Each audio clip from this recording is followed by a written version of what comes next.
Hello and welcome to Stoicism, Philosophy as a Way of Life. My name is Donald Robertson, and today's guest is Chuck Garcia, the founder of Climb Leadership International. Chuck coaches executives of Fortune 500 companies on public speaking and emotional intelligence. He's an adjunct professor in Columbia University's Graduate School of Engineering, and he teaches in their professional development and leadership program. Chuck is also a passionate mountaineer. He's the author of the book A Climb to the Top: Communication and Leadership Tactics to Take Your Career to New Heights. And more recently, his latest book, The Moment That Defines Your Life: Integrating Emotional Intelligence and Stoicism When Your Life, Career, and Family Are on the Line. Hello, Chuck. How are you? Hello, Donald. I'm very well. How are you? I'm very well too. So, let's dive right in. And I thought a good place to ask you the traditional question: how did you become interested in Stoicism in the first place? Well, I can say that it was unexpected. I also want to preface this by saying that my first week in college, I enrolled in a philosophy class. Hmm. I couldn't stand the professor. He Hmm. wasn't teaching, he was talking. He intellectualized philosophy, and I thought I never wanted to talk about it again. And then in the dining hall, I bumped into a couple guys who were taking philosophy, and I had not a clue what they were talking about, and I felt stupid. So I state that because I was already predisposed that once I got into my adult life, that is all going to be a waste of my time. Hmm. Now I'll get to why it happened. I was, for many years, the public spokesman for a very well known company in the financial industry called Bloomberg. Mike Bloomberg was the founder of this company. He is one of the world's richest men, and I was very fortunate to be under his tutelage for many years. As a public spokesman, I traveled around the world stepping on stages and conference events all the time. I was scheduled to speak on September 11th at 9:20 in the morning on the 107th floor of the North Tower of the World Trade Center. 2 months before this event actually took place, a fellow speaker on that conference program named Scott was scheduled at 3:20. He had a conflict. He got me and the conference producer together and he asked if it's okay before we lock down the schedule. Chuck, I'm busy at 3:20. Can you take my 3:20 slot? I will take your 9:20 slot. It just so happened I had gotten a request for another speaking engagement that morning. So to net this out, Scott was scheduled to speak at 9:20. I was scheduled to speak at 3:20. Now, if you know historically what happened in the World Trade Center, the plane hit the North Tower at 8:59 that morning. Scott and 16 of my friends sadly perished. I didn't. That simple twist of fate, Donald, that phone call that came, is why I am alive today. Because if Scott hadn't had a conflict, I would have been in the building at 9:20 speaking in front of 300 people and I would have died. I was unaccounted for and presumed dead for several hours because I was in another location. I had indicated to all my Bloomberg colleagues that I was finishing my day at the World Trade Center. I did not indicate where my day was starting. My colleagues made a mental leap. They knew I was speaking at this event, that I must have been dead. Something happens to you, at least it did to me, Donald, when I got back to the office and the cell phones were dead, so I couldn't call anybody. And I looked at my name on the unaccounted for and presumed dead list. And the other three names on that list were, in fact, in the building and crashed and died, and they were 24 years old. When I asked myself, why was this not my day to die? I did not have an answer. I went on a torrent of self discovery, which ultimately led me to become a mountaineer. I needed to get the hell away from everything, and how could I not answer such a simple question? So, to net this out, I got into philosophy in this journey of self-discovery. I was looking for guidance to answer a simple question that I was incapable of answering until I discovered Marcus Aurelius's The Meditations that you describe so aptly into How to Think Like a Roman Emperor, and I am a different individual because of that. Well, it's quite a story. I It's live it quite every a, day. yeah, it's quite a story. I think, you're absolutely right. And it's kind of something that people don't really talk about as much as they should, perhaps. The brushes with death Yeah. and bereavement can really be genuinely life transforming experiences. And in ancient Yeah. philosophy, even in some modern philosophies like existentialism, there's quite a lot of emphasis placed on this idea. But somehow people don't talk about it as openly as they should. I remember I was giving a talk once and I just suddenly thought in the middle of it, I was kind of vaguely talking about the Stoic contemplation of death. And out of nowhere, I thought, hang on a minute. How many of you guys in the room have actually had a brush with death? Mhm. Right? Like, how many of you have been in a dangerous situation or had a health scare or something like that? And I think about half the. I asked them. I said, "Hang on, let's just do a kind of quick show of hands." Like, I've never really. I've got no idea what percentage. I think about half the people in the room probably put their hands up, and they said they'd had some kind of experience. And then I asked them, was it what you thought it was going to be like, or was it kind of different? Like, how did it affect you? And most of them started talking about how it made them reevaluate their priorities. Indeed. It kind of something is primitive, simple in a way, as a brush with our own mortality. I think can actually it's strange that that would be the thing that propels us into doing philosophy. But you came at it from a different lens because I'm holding your book, How to Think Like a Roman Emperor, and you opened the book, you led with the headline. When I was 13 years old, my father died. And you explained what a great way to open it because you had me at that. It was like, okay. And then you talked about the consequences of your twisting and turning, and you said, I played cat and mouse with the police. I got into trouble. It was a bad seed.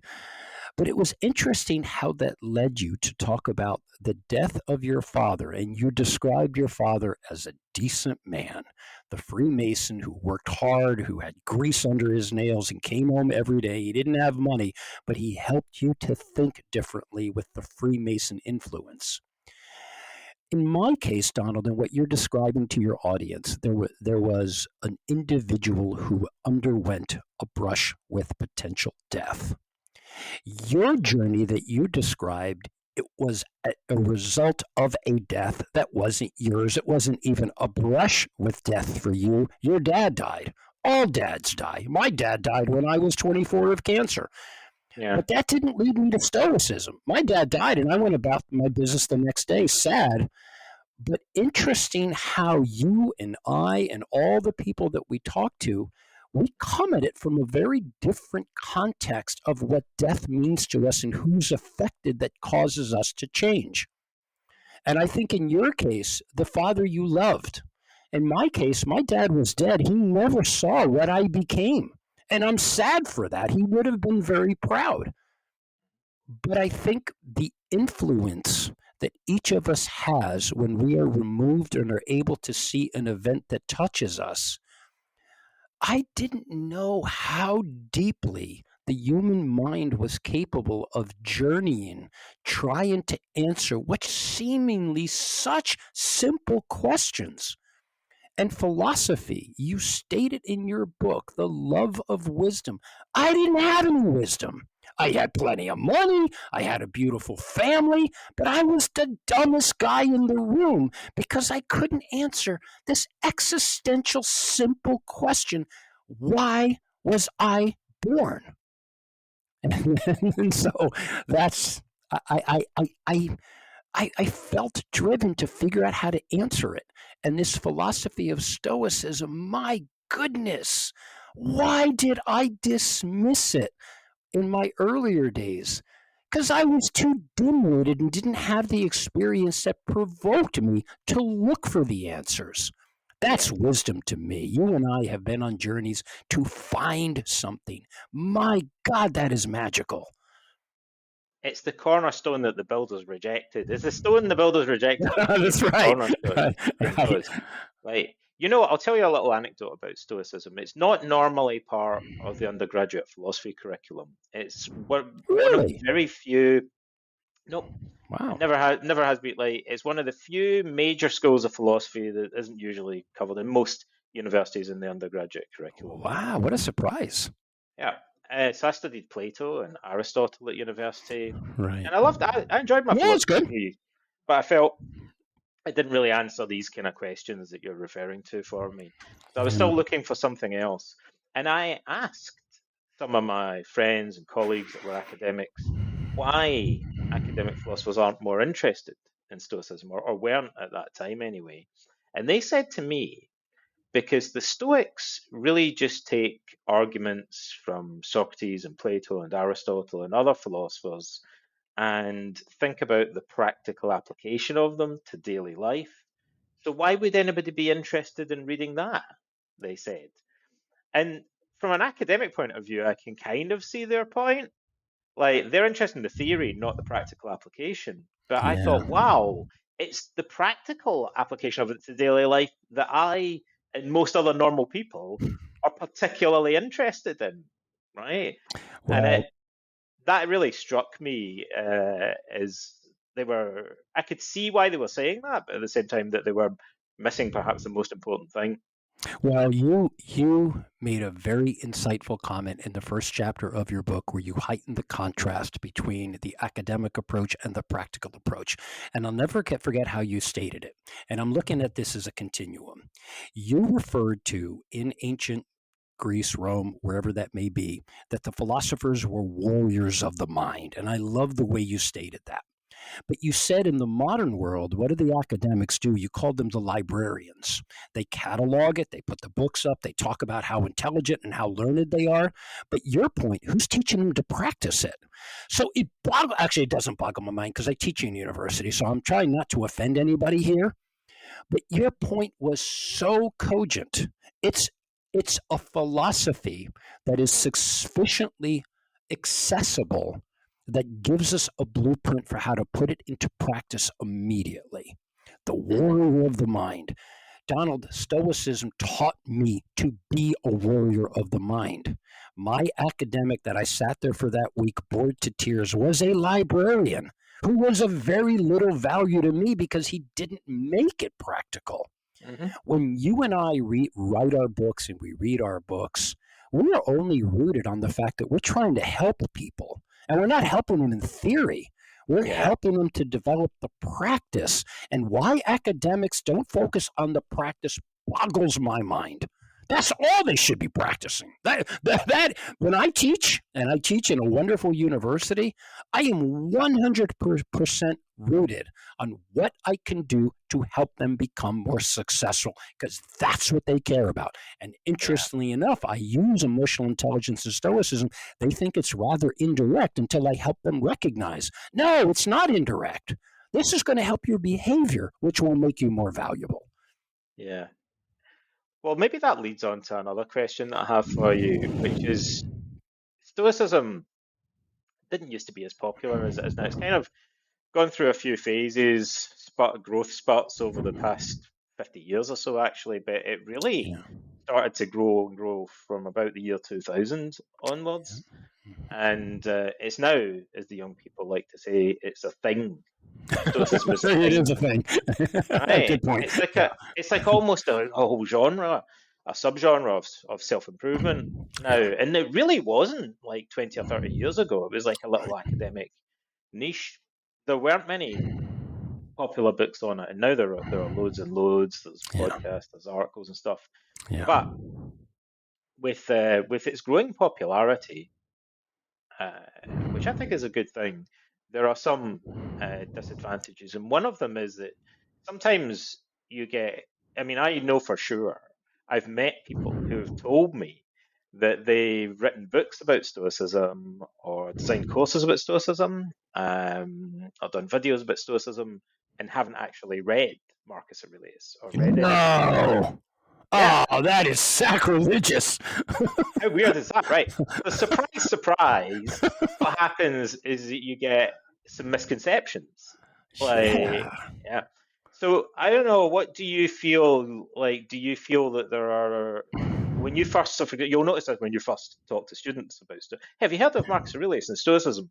Do you come across any misconceptions or misunderstandings about Stoicism? Oh, all the time. In fact, I think even for myself, when I pictured the Stoic before I actually opened my mind to get educated, I think I suffered from the main misconceptions most did. You picture the guy in the rain, it's pouring, he doesn't have an umbrella, and he's just sitting there, and his mind is just, oh, it's raining, this sucks. But he's not crying, he's not laughing, he's just indifferent to it all. That sounds just like Scotland. Uh, Actually, Okay, making me yeah, okay, homesick. yeah, but you guys had Adam Smith, and you had a Yeah. lot of other people we can point to. What I'm saying, Donald, is when I went on this torrent of self-discovery, and I read the meditations, or actually, that's not true. I first read there are many books that interpret the meditations. And my first foray was, I forget the name of the author. It was an American guy who lived in London, and I said, "Oh my God, this is really cool." And and I have it in my library. I'm not doing justice to his name, but he began to catalog and interpret what Marcus Aurelius was telling us. Mhm. Then I read the Meditations, which is harder to get through because it went from Greek to Latin to every other language. But I say that only in that I thought Stoics were unfeeling until Marcus Aurelius was, oh my God, that's not it at all. Of course they feel. They're human beings. We feel. We're creatures. We're alive. We breathe. We're not meant to unfeel. But when we talked about the dichotomy of control and how you make up your mind to determine the significance of the event, that that's not stoicism with a small s. That's stoicism with the capital S. And I began to see the difference between this philosophy and the discipline of practicing, of developing the mindset to approach the event of your dad's death, of my simple twist of fate to answer the question, why was it not my day to die? You can't answer them by being indifferent. I don't believe you could. But to rely on the wisdom and the brilliant way you wrote How to Think Like a Roman Emperor, where we were in the shoes of Marcus Aurelius from the time he was born to the day he died. That was such a brilliant ending, Donald. The way he closed his eyes and I'm not going to live anymore, and that's okay. I loved your opening and closing. That's Well, thank you. stoicism to me. It's that approach where Marcus was on the battlefield and he was betrayed. And you said in the book, leave the hatred to the haters. That's not going to be me. And I think that's where I began to see the magic of Stoicism in this brilliant man who wrote this book, not, we think, intending for anyone to read it. Until 1558, someone's getting his hands on it and says, what do we have here? So, to me, Donald, and why I'm stating this with such enthusiasm, of course I misunderstood it. I was clueless. In fact, I was the dumbest guy in any room because I didn't know what I was talking about. Now I can say with great enthusiasm and passion, my goodness, how I've missed. Why? Now I am making it my life's mission to ensure that idiot me when I was 18, that every one of my students, I am going to make this, I'm going to bring Marcus to life. I'm going to Mm. take an incredibly practical approach and I'm going to help them in ways they never could have imagined. And it starts by not intellectualizing Stoicism, but helping them understand how it helped me so I can help them. I think the ancient Stoics believed, well, we know this because I believe Seneca says this explicitly at one point, that the best way to learn the philosophy in their mind wasn't from reading books or lectures, but from observing somebody who is a real person and was actually putting it into practice. And one of the reasons that I chose to focus on Marcus Aurelius is that I would argue with people about whether Stoicism meant eliminating all of your emotions and becoming like a rock or a stone, or I'd refer to things that the Stoics had said in their text that contradict this. But sometimes when you argue with logic and evidence, You don't necessarily make that much headway. And I found it was easier to persuade people that they were mistaken about Stoicism. They thought it was like being unemotional, like a robot or something like that. I Yeah. found it easier to demonstrate that to them just by pointing at a famous Stoic like Marcus Aurelius Yeah. and saying, look at Marcus Aurelius and how he lived his life and the type of Right. guy he was. Does Marcus Aurelius seem like a robot? No, Like, anything but. yeah, does he seem, to have a heart of stone?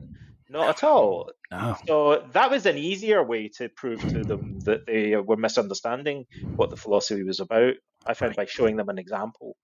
Well, I Um, think we, in our modern world, we look to leadership by example. We look to the yeah, people. Who do we look up to? How do they behave?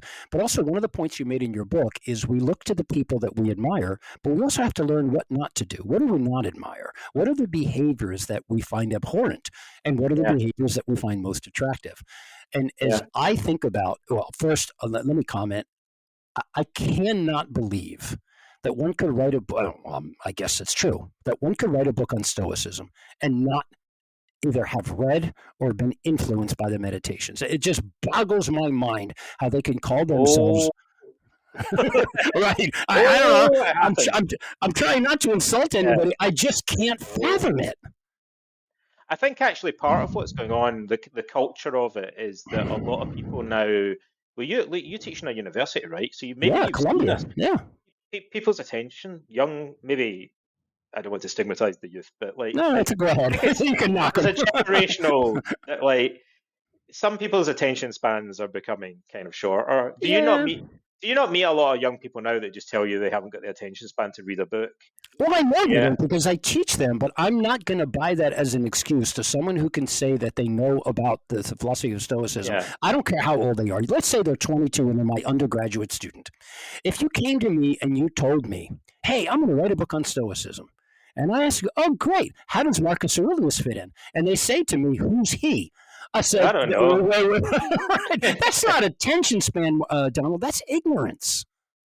Well, they think they're getting like their information about it from podcasts and Yeah. videos. So they're getting their kind of YouTube. like Yeah. third-hand information from it, and they think that's sufficient to then write a book or do a video or something themselves about it. Right. Like they don't think it's necessary to go. And now with I think they probably think, well, I could just ask AI, and then I don't have to read the meditation Oh, every well, time I start with I it, still right? I appreciate where you're coming from. I'm going to agree to disagree with you. There's no excuse for a shortcut when you're talking about stoicism. It's like asking, you've been to Japan? Have Oh you no, I traveled? haven't No. actually. No, I haven't. If you go to Japan, you really appreciate what it takes to make a piece of sushi. They do it in with an incredible care and discipline. But I say that because it boggles my mind for someone who says they are a sushi chef and have never experienced the culture of Japan. I'm not discounting how well they do it. I'm simply saying I think there are certain things that we as subject matter experts, I I will set attention span aside, but I will never set aside that we have to first identify that we're not ignorant to a subject before we call ourselves an expert, or I guess Uh, anybody could author a book. But I'm well, simply saying when I look at subject matter experts in any field, they are drawn from, or at least they have been on a journey where they learned from the great people who did something before them in that subject matter. And that's the ones I admire. I think we're actually in agreement there. So I wanted to ask you, what do you think, given that there's a kind of watering down sometimes of Stoicism, or there's some misconceptions Yeah. that have actually in the ancient world, people had misconceptions about Yeah, Stoicism. So sure. it's not an entirely new phenomenon. Yeah. What is it? Why should anyone care about Stoicism? Why Yeah. do you think if this philosophy, not all 2,000-year-old philosophies are still relevant today, Yeah. Yeah. why is this one so important? So why do guys like you Yeah. suddenly get into Stoicism today? What is it that you're getting from it Yeah. that you're not getting from modern self-help Yeah. necessarily, or some of the other sources that we might have access to? What's special about Stoicism? What's important about it? Yeah. Well, let me preface this by saying I started my journey through a modern social science called emotional intelligence. And I read a book by Daniel Goleman that we all know and love. And it talked about this social science that was new to me, but it was very intriguing. And it was reading about emotional intelligence. And when I started to teach it, there was something missing. It's one thing to teach one to become more empathetic, but I don't believe emotional intelligence addressed the practice of our behaviors. And I state this, and now I'll get to why and to answer your question. I have come to the conclusion throughout 30 years on Wall Street and almost 10 years of teaching brilliant engineers and scientists. What I can say, and this is my conclusion, feel free to debate it, we overestimate the importance of intellect and we underestimate the importance of temperament in our lives and our careers. I have been around brilliant people, billionaires on Wall Street. And so many people on Wall Street come with the finest academic pedigrees. They have the highest SAT scores. They have 100 grade point averages. And yet I am bamboozled and boggled at their behavior. I have seen brilliant people act like complete and total jackasses that believe they got a pass on their obnoxious behavior because of their brilliance. Mm-hmm. I got to a point, Donald, in my leadership career at these wonderful companies I represented, Bloomberg and the world's largest investment manager, BlackRock. I would not let someone take that pass when they acted like a jerk. And I think the sad part, when I started to peel back the layers, why are people behaving that way? They didn't know any different. And when I came across the philosophy of Stoicism, I recognized that so many people that were in my gravity, an event occurred, whether somebody died or their shoelace was loose. Oh my God, this is tragic. Well, I appreciate that it's your shoelace, and I recognize it's important to you, but I'm going to disagree on the tragic. But they couldn't get past it because it happened to me. Oh my God, my nail broke. This is a disaster. It's the perspective that is lacking in our behaviors. And I'm not going to blame anyone. I'm going to take a shot at the education system for promoting the importance of you get an A in your class, you cram exam, and you memorize your way to success. What I love and why I think everybody should study philosophy of Stoicism especially, you can't cram, exam, and regurgitate your way to good behavior when bad things happen. Immediately, you are expected to be spontaneous and extemporaneous in the fact that you're going to behave in a way you can't predict. I have not. Now, there may be a better way. I haven't found it yet, and maybe I think you and I are on the same page. I found what is lacking in education, both in the professional side of where I coach and the college where I teach, is helping people to develop a blueprint of behavior, especially when the pressure changes everything. And I see brilliant people crushed under the weight of pressure and great expectations. They had a plan. They've got the brains, not bad communicators. The pressure turns on. They feel the heat and they completely melt. They didn't have to, but they did not, Donald, have the way that we taught science, technology, engineering, and math. Many people dismiss the stuff we're talking about as irrelevant. I think it's the complete opposite. I am here for the people who pay me to help them. My job is to help them to become more valuable. I do not need to help their intellectualism or their intellect. But God knows I am of enormous help to them when I teach them the tenets of Stoicism and help them to breathe, to count to 3, to not talk. Can you imagine that? Trying to get a Wall Streeter to shut up? Oh my God, there's a better way. The stop talking, start counting, the concept of the combat breath. I can take my time. I don't have to talk. I can just stop talking. Well, what's happening in that time? You're clearing the mind. The educational system fills the mind. Donald, what you and I are trying to inspire people to do is to clear the mind. Yeah, Never did I take a class in college that taught me to clear the mind. They just kept filling it, and the traffic jam confused me. So that's why I just think there's an entire method that is so valuable that we teach people to clear it. And you often hear people say, I've had a moment of clarity.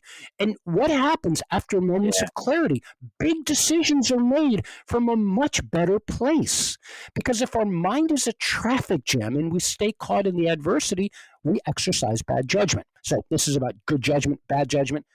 Stoic philosophy is a phenomenal tool to help you exercise good judgment. I know. I hope that I like that. that answers that. I like the cut of your jib. I like that way of putting it. I like the fact that you said pressure changes everything. I think, well, it's such a simple thing, but people underestimate it. Everyone's got a plan until they get punched in the face by Right. life, Right. right? Of course. Everyone, we all think that we're kind of like rational and wise, and we can No. see. So we read our self help books, but then I see clients in therapy will say the same thing over and over again, which is, they do a lot of self help, they've had a lot of therapy and stuff like that. But then when the pressure mounts, suddenly their brain goes into a different mode of functioning. No doubt. And all of that wisdom, like, and all of those good Right. intentions somehow disintegrate and they end up doing silly things that they But regret but afterwards. look at what you and I do in our books. We're redefining what it means to be wise. You said Yeah. that. You talked about philosophy, the love of wisdom. Okay, well, what does it mean? I'm not wise because I know more about what happened in the French Revolution than you. In school, I was required to know when Napoleon ate dinner and what day he died because that was on a test. I Hmm. don't give a damn when Napoleon died. I just need to know what he did and why it mattered to the world. Yet, were you and I in what we try to do, which is why I was so enamored of your books. I also read your Socrates book Hmm. because your Roman Empire book, Socrates was the path, it was the runway to two questions. Where do I go in this Athens place or this place to buy goods? Where do I go to learn to be a good man? And somebody didn't have an answer. I love that how you did that in your book, Donald. And I thought that was such an explosive moment. Where do I learn to be a good man? You mean there's no store for that? No, there's no. Well, sure, Zeno, or maybe there's these guys hanging out on the agora or in the Stoic porch. And I think that's what you and I can do Yeah. to help people recognize that your behavior matters. And if school isn't teaching you how to modify or at least how to mitigate bad behavior, I just think Stoicism for people that practice it, because I'm my own guinea pig, my Uh-huh. God, what a difference it made in how I behave and how I react. Now, Chuck, you've mentioned my book quite a few times, right? I Yeah, think it's about time that we talked a little bit more about your book. I So, appreciate that. the one that you wrote more recently, Yeah, The Moment That Defines Your Life, yeah. which has mentioned Stoicism and Emotional Oh, Intelligence it's title. Stoicism's all over it. Yeah, Huh? it's So all. tell us, tell us a little bit more about the book and, Yeah, how did Stoicism fit into, like, how yeah. would you explain to listeners what that book's about? Well, let me, to our listeners, let me put it into a context because there is a sequence that occurred. My first book is called A Climb to the Top. I am a mountaineer. I became one when I discovered the philosophy of Stoicism. I've climbed mountains all over the world. And I did that because I needed to get on a journey of self discovery, didn't know exactly how, and it appealed to me. And I had read before the 9/11 incident that I described two books that were quite important. One of them was Viktor Frankl's Man's Search for Meaning, and it was just a phenomenal read, and it was stoic in its way. It didn't say it, but there was a lot of stoicism in what happened in Auschwitz to the survivors. And I read a book called Into Thin Air by John Krakauer, which described a disaster on Mount Everest. So I state that because my first book, A Climb to the Top, is uses mountaineering as a metaphor for how to climb careers, but using the communication skills that I developed over my many years as a public spokesman for these Wall Street companies. It was through my discovery, Donald, of the 8 years had passed since I published that. I felt this journey of Stoicism changed me significantly. It changed the way I looked at the world. It changed how I taught emotional intelligence, where I began to blend in the way you blended Mm-hmm. Stoicism with CBT.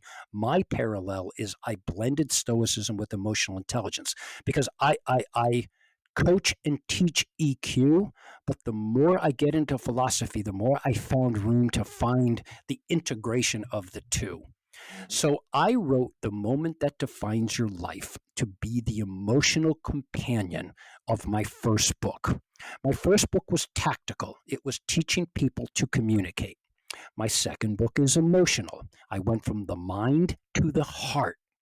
And in the emotion of wanting to describe, because I was so excited to bring to the world after 8 years of teaching it, how can I write a book to help my followers understand the blueprint of Stoicism? I needed to lead with emotional intelligence, but as I began to write the book, it became very clear this is not a book on EQ, although it's certainly in it. This is a book about my journey into Stoicism, and I describe it right from the get go, right from the moment I talk about what happened to me on 9/11. Yeah. And Donald, I had to think about just the way your approach is. I've read two of your books. The two I've read are very different books. And I want to say How to Think Like a Roman Emperor was so damn brilliant in its capacity to be able to put us into the shoes of Marcus Aurelius. You told the story of an individual, and I followed it with great care and precision. When I wrote The Moment That Defines Your Life, I wanted to include narratives, not just mine. I didn't want this to be about me, but I feature 8 other individuals who also went through a journey that was rooted in adversity. In some cases, a couple attempted suicides. In some cases, it was a death of a loved one. But in one cases, it was a rape from sexual abuse from the time someone was 9 years old. So so many people in my gravity, when I told them I'm thinking about writing a book and here's my approach, everyone who I asked to be a part of it, would you give me the honor of telling your story? And as I told their story arc, it is the philosophical context of Stoicism of how they work through the adversity. So that's when I knew I'm onto something. I need to get this down. And the moment that defines your life, if you think about the power of that title, both for me, for myself, two moments define my life. One led me to the mountains, and one was on a mountain. Mm-hmm. And the other people who I wrote about in the book, they too had a defining moment. And I tie that defining moment of working through the adversity of that moment by relying on the foundation of Stoicism. Mm. This might sound like an odd question, Chuck, but I just kind of wondered, what do you think there's any kind of connections for you personally between Stoic philosophy and mountaineering? Yeah. Yes. In fact, the last chapter, I am actually doing a TED Talk this year in Luxembourg on this. I finished the book. My last chapter of The Moment That Defines Your Life describes what happened to me at 17,000 feet on a mountain in the Caucasus Mountains called Mount Elbrus. Hmm. It took about 11 days to get to the summit. We get to the summit, high five, hugs, all good, 18,500 feet above sea level. Where we start to descend at 17,000 feet. We had unclipped from our harnesses because we were independent at that point, taking a break. I took a step. My crampon stepped on an exposed piece of granite. I slipped and fell over the mountainside and started tumbling down the mountain really fast. I finally figured out as I was sliding down the mountain, I was either going to die or not. I didn't know. I took my ice axe and my crampons. I figured I was going down the mountain face down. I turned around, and you're trained for that in mountaineering. You're trained for self-arrest. It's part of the mindset. So immediately I understood what was going on. I smashed my ice axe and crampons into the side of Mount Elbrus, and here I was hanging on for dear life. Hmm. What do you think happened in those 3 minutes before someone came to my rescue? If I had let go, I would have been dead. I would have fallen 16,000 feet to my death.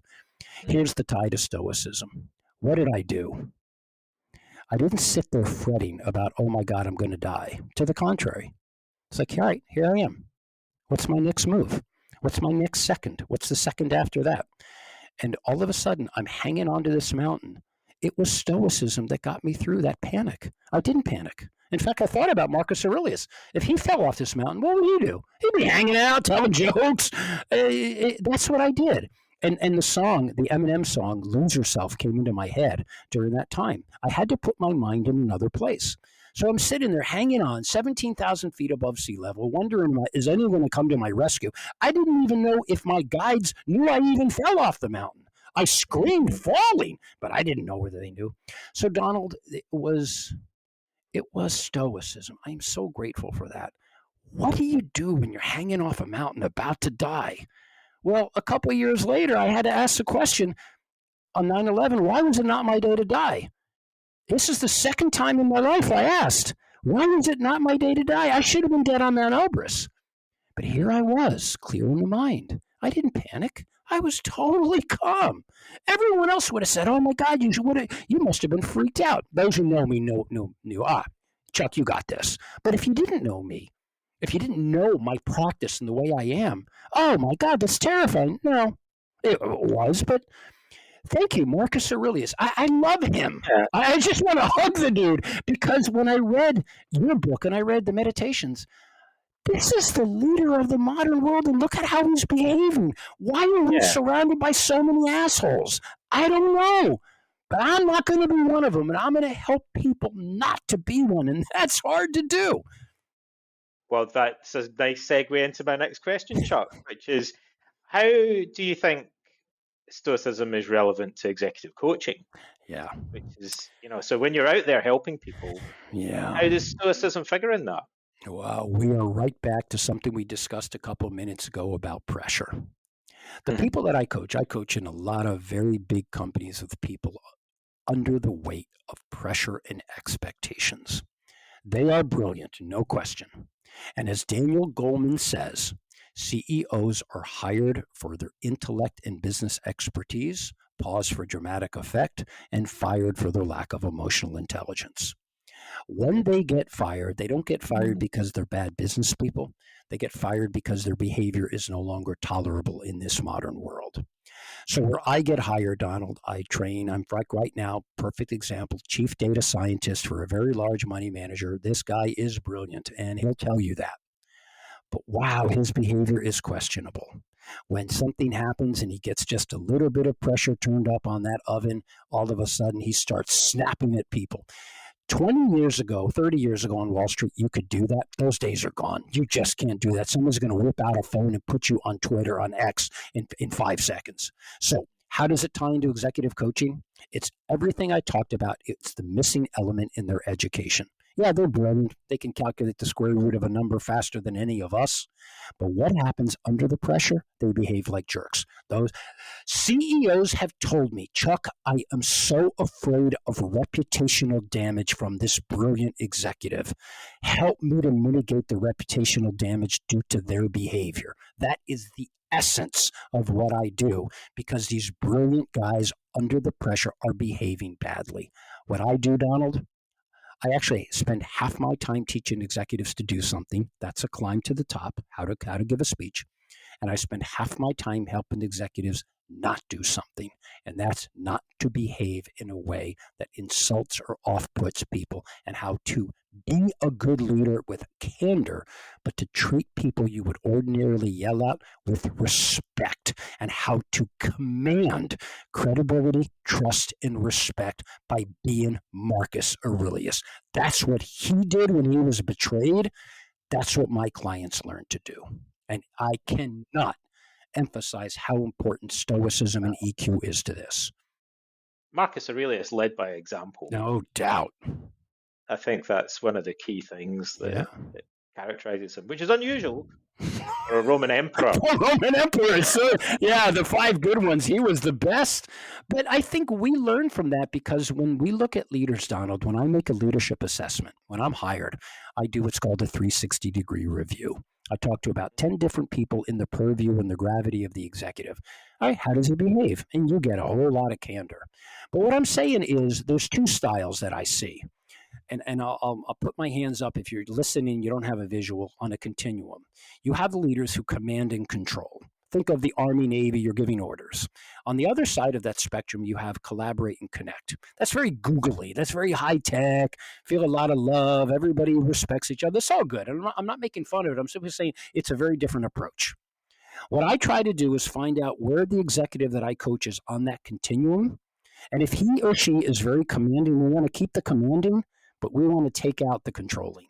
We want them to feel and find somewhere in the middle where they are viewed as being both commanding and collaborative and connective.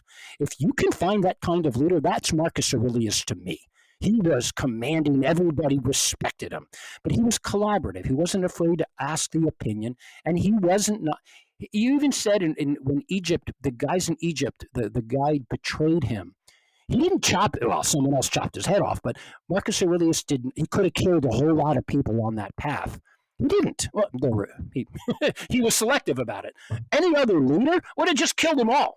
Just get them all, kill them all. He didn't. What a great leadership example. How commanding he was to make a decision that was contrary to expectations. Mhm. That's what I do in coaching, Donald. Well, I've got another strange question for you, Chuck, which is, suppose you're climbing a mountain, like you do, right? Yeah. Do you think that anger is helpful or unhelpful during mountaineering? Yeah. Like, are there any situations in mountaineering where anger could actually be constructive or Yeah. helpful? Well, let me first state when it comes to anger, anger is an honest emotion and there's nothing wrong with that. I think everyone should be able to express that they are angry. It's not the angry that leads us to bad judgment. It's the Marcus Aurelius, it's how we react to choose, do we take anger? So think about the difference between, hey, I'm angry. Okay, well, I've been angry. I'm angry. My wife, my kids, we've all been angry at each other. But that doesn't give me license to treat them like they're dirt. And I think in mountaineering, I have been through two different incidents. One I described earlier, another I fell through a crevasse in Ecuador. It's 16,000 feet up. Down I go. I'm hanging for dear life, but it was all good. Anger is a very good thing because the philosophers, particularly the Stoics, taught us how to channel the anger to resolution rather than channeling the anger to create more or to foment more anger. What usually happens in anger is something that goes outward. People pick up on your Yeah. anger, and now you're both angry. Well, what if we had a model where I'm angry about something because somebody betrayed me, but Marcus Aurelius was at a decision point? I kill my suitor. No, and what Marcus Aurelius said, I'm going to leave the hate with the haters. Let them be the angry ones. And I think we use anger as an honest emotion to take our time. And on mountaineering, when we are in a jam, we rely on the combat breath. So if you got a man in combat and he's losing all his wits about him, he stands and he takes a breath because he's got a rifle and somebody's shooting at him. He's no good unless he can compose and clear the mind. That, Donald, is when you're angry on mountaineering, you're burning a lot of energy, but you don't want it to be needless. If you know how to channel the anger, you've now made that anger productive. Mhm. So I think the last question that I wanted to ask you, and it's maybe a good place to leave things, is what do you think if somebody's listening to you, Chuck, and they've read your book or they've heard you speaking, Yeah, and they think maybe Stoicism is worth looking into, yeah, a little bit further. yeah, What do you think's the best way for people to kind of begin learning about Stoicism, um, yeah. and start that journey and begin applying it to their lives? I'm going to take at the risk of sounding like I'm 60, almost 65, but I teach 20, 28-year-olds. And Hmm. so we opened up this program with, "Hey, what about these short attention spans?" Okay, why aren't people reading anymore? All right, well, Yeah. that's true. Some are not. There are plenty of people that are. I know you collaborate with Ryan Holiday, and he has YouTube, and it's very effective.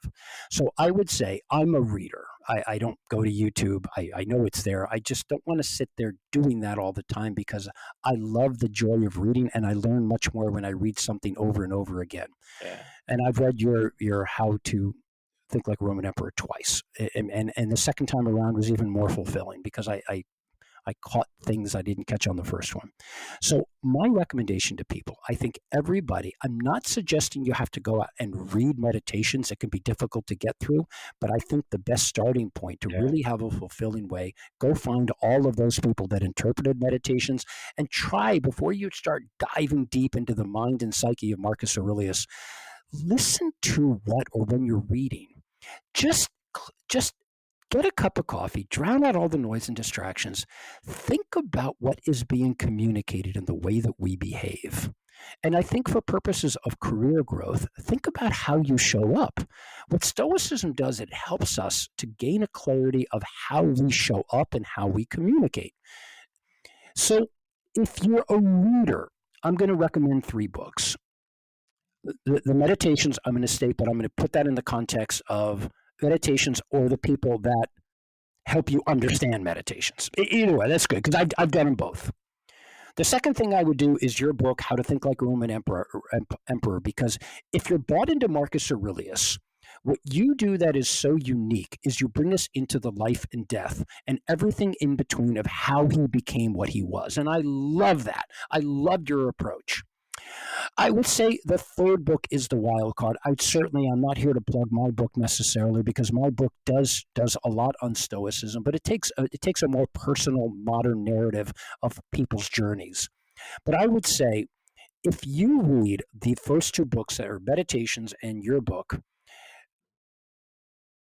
by the time they get to your book, if they're not bought in to, if nothing else, to the curiosity of where else, what else is on this river, what else is around that corner? If you're using the mountain metaphor, wow, how high can I climb? Because when you're reading good books on Stoicism, and I gotta say, I've read a couple bad ones. They were just, oh my God, I don't even know what they were saying. They were just spinning round and round, summarizing everybody else, not an original thought in it. I hated those books. They wasted my time. But the Get, really get ready for all the AI generated books on Stoicism coming your way by. right, yeah, maybe they'll be good. I don't know, but I just think we don't look at Stoicism as something that is a math formula and pat ourselves in the back when we're capable of solving for X. That's not what this is. But to many of my students, that's how their education is. If I solve X, I got it right, you got it wrong, I must be smarter than you. I encourage people to think differently about the journey and to put yourself into the mind of the Stoic because our behavior matters. It matters a lot. How we show up, how we treat our spouses, what we say to our colleagues in the morning. This is something, Donald, I teach called executive presence.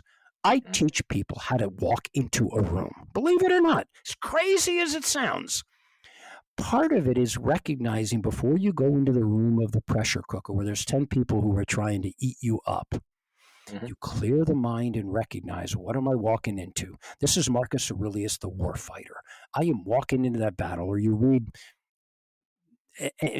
any good book on warfare, they're talking about the best warriors are ones that clear the mind. They're not the ones that are angry. They're the ones that are calm and cool under the weight of fire, the grace under fire.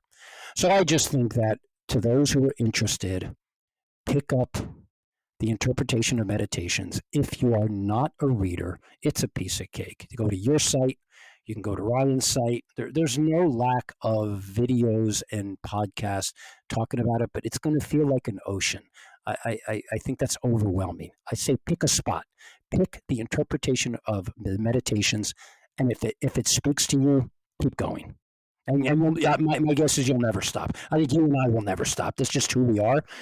Oh yeah. It's a we're the eternal students Yeah, but of pick one up, Stoicism. stop, pick up another one.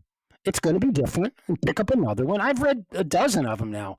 I've gone deep in this, and I'm really glad I did because I keep That's learning it. awesome.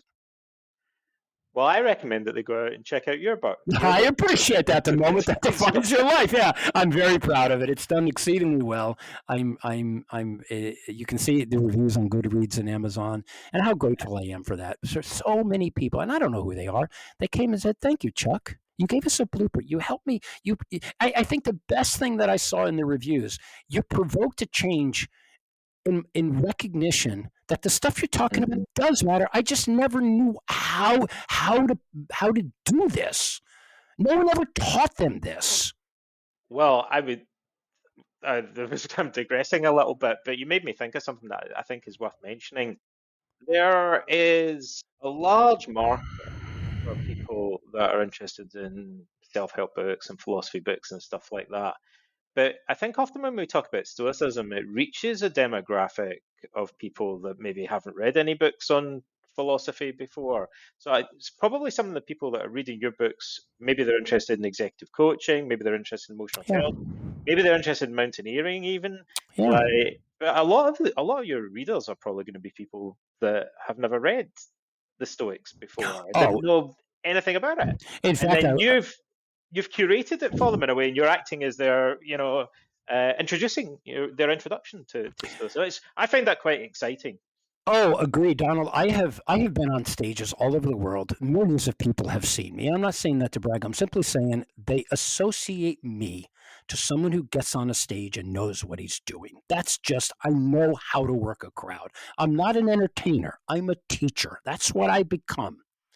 So people associate me when I get in a classroom in a Columbia. I love my Columbia experience. My students walk out, God, this guy taught me something. It was practical, it was accessible. He gave me a call to action and he encouraged me, inspired me Yeah. to do something I wouldn't have done. But I state that because I think you and I have a calling here where Uh-huh.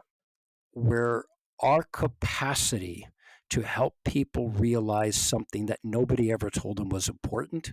The skeptic immediately dismisses it, but people see me through the lens of leadership communication. That Hmm. was my career on Wall Street. That was all of the stepping on stages. So I don't come at Stoicism the way you did. You come at it from, you discussed the cognitive behavioral therapy, and I really appreciated that approach. I know what it is. I can't speak of this thing that you practice. I'm not trained in it. I'm trained in something else. I'm trained in the art and science of leadership, but I don't claim to be able to teach every leader everything. I can teach them two things: how to communicate and how to be more emotionally intelligent, stoic. I'm going to combine them together. So I think in my case, I'm not viewed as this subject matter expert on stoicism, and I shouldn't be. You should be. But the way what I brought to people was the unexpected. All these other leaders talk about be all you can be, blah, blah, blah, all the platitudes. I don't. I said it's a lot more work than that. You gotta read this stuff to become focused on becoming something, whatever that is. It's not going to happen by accident. So, Stoicism, for me, the people that have read my books, I'm helping them to focus on becoming something, something unique, somebody valuable. But it won't happen by intellect alone. I'm encouraging them to bring right brain development with them because the educational system focuses almost solely on left brain. Oh, we'll throw in an ethics course every blue moon and nobody pays attention to it.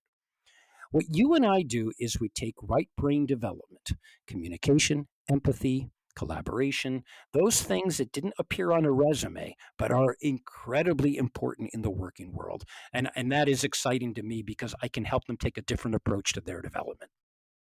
Fantastic. Well, I think that's been another great discussion. I've really enjoyed it. So thank you so much for joining me, Chuck. It was an Uh, honor, Donald. Thank you. And I have to say to your listeners, you have written, well, you've written several books, but How to Think Like a Roman Emperor is among the best I've ever read.